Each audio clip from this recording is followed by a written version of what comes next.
We're in Moscow tonight. We're here to interview the president of Russia, Vladimir Putin. We'll be doing that soon. There are risks to conducting an interview like this, obviously, so we thought about it carefully over many months. Here's why we're doing it. First, because it's our job. We're in journalism. Our duty is to inform people.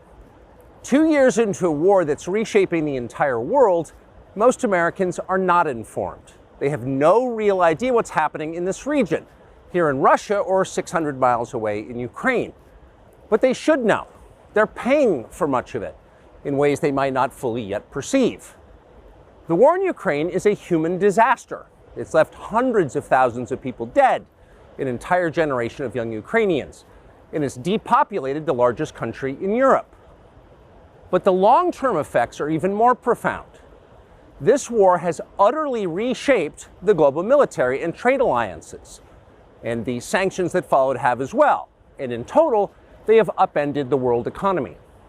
The post-World War II economic order, the system that guaranteed prosperity in the West for more than 80 years, is coming apart very fast, and along with it, the dominance of the US dollar.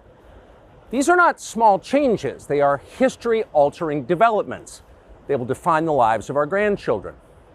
Most of the world understands this perfectly well. They can see it. Ask anyone in Asia or the Middle East what the future looks like. And yet the populations of the English-speaking countries seem mostly unaware.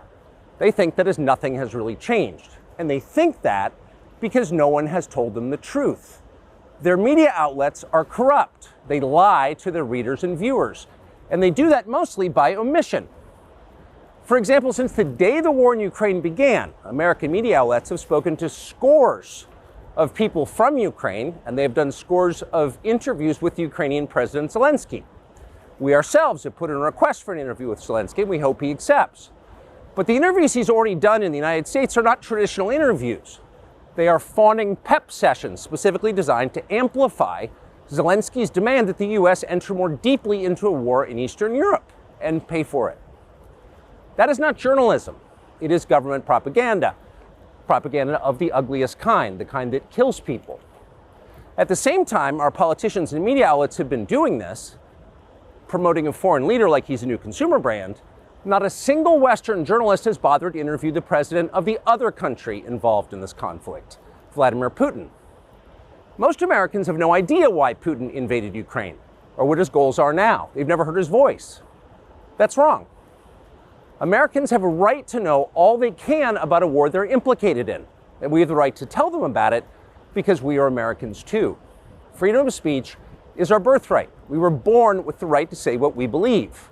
That right cannot be taken away no matter who is in the White House. But they're trying anyway. Almost 3 years ago, the Biden administration illegally spied on our text messages and then leaked the contents to their servants in the news media. They did this in order to stop a Putin interview that we were planning. Last month, we're pretty certain they did exactly the same thing once again. But this time, we came to Moscow anyway. We are not here because we love Vladimir Putin. We are here because we love the United States, and we want it to remain prosperous and free. We paid for this trip ourselves. We took no money from any government or group, nor are we charging people to see the interview. It is not behind a paywall. Anyone can watch the entire thing, shot live to tape and unedited, on our website, tuckercarlson.com. Elon Musk, to his great credit, has promised not to suppress or block this interview once we post it on his platform, X, and we're grateful for that. Western governments, by contrast, will certainly do their best to censor this video on other less principled platforms because that's what they do. They are afraid of information they can't control. But you have no reason to be afraid of it. We are not encouraging you to agree with what Putin may say in this interview, but we are urging you to watch it. You should know as much as you can. And then, like a free citizen and not a slave, you can decide for yourself. Thanks.